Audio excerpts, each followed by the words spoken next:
है इसका, देखिए इसकी हम करते हैं प्रोग्रेस इसकी कैसे हुई इस मिशन की, क्योंकि ये बहुत ही बड़ा मिशन था, तो प्रोग्रेस कैसे स्टार्ट हुई।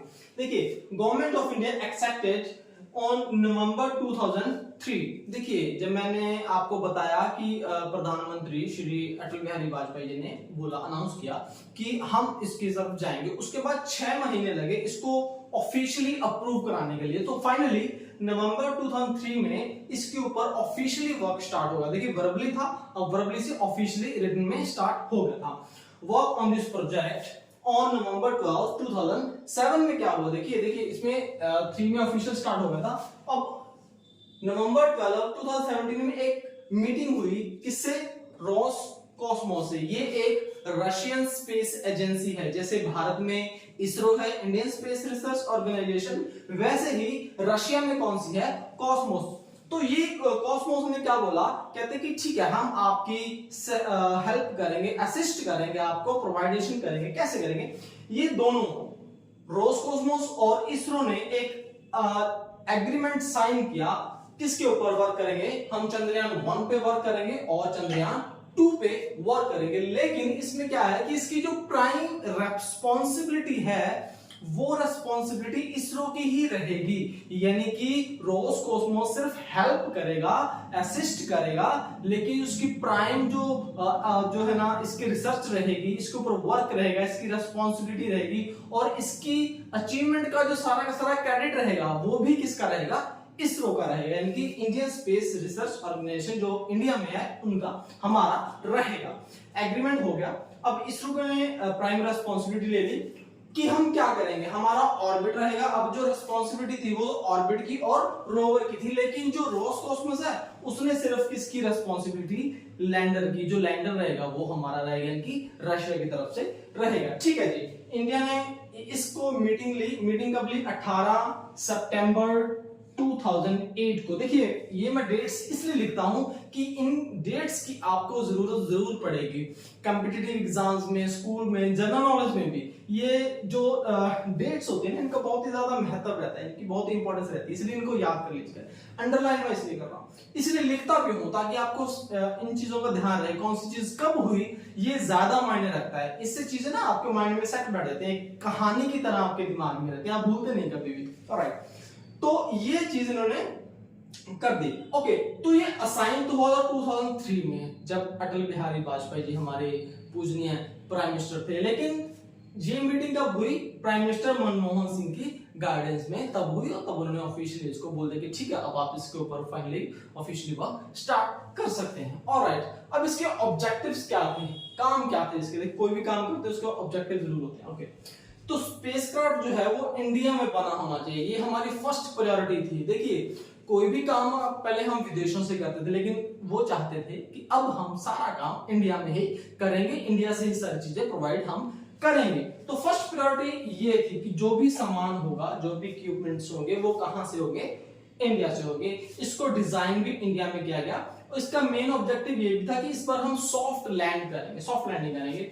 और इसमें क्या मिलेगा, mineralogical mapping of entire lunar surface of high resolution. देखिए जो लूनर लैंडर वहां पे भेजा था उसके ऊपर हाई रेजोल्यूशन कैमरास थे, सेंसर थे, ताकि वहां पे जाके उन चीजों को सेंस कर सके, उनकी सरफेस को सेंस कर सके, वहां पे है क्या, वातावरण क्या है, एनवायरनमेंट क्या है, क्या वहां पे ह्यूमन बींग्स का रहना सहना, खाना पीना जैसे कि हम अर्थ पर करते हैं, क्या वो मून पर भी संभव है। ऐसी जो है ना डिवाइसेस वहां पे लगाकर भेजी ताकि वो सेंस करके हमें ये इंफॉर्मेशन दे सके।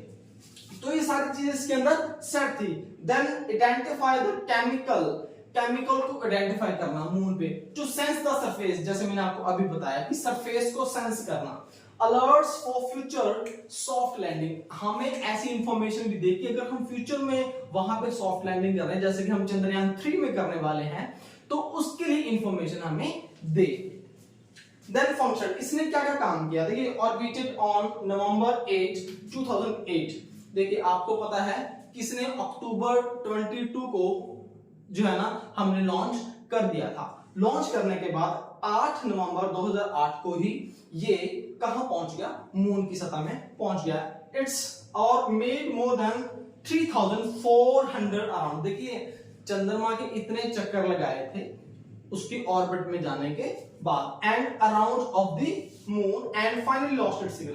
देखिए वहां पे चंद्रयान लैंड नहीं कर पाया क्योंकि वहां पे थ्रस्ट बहुत ज्यादा थी।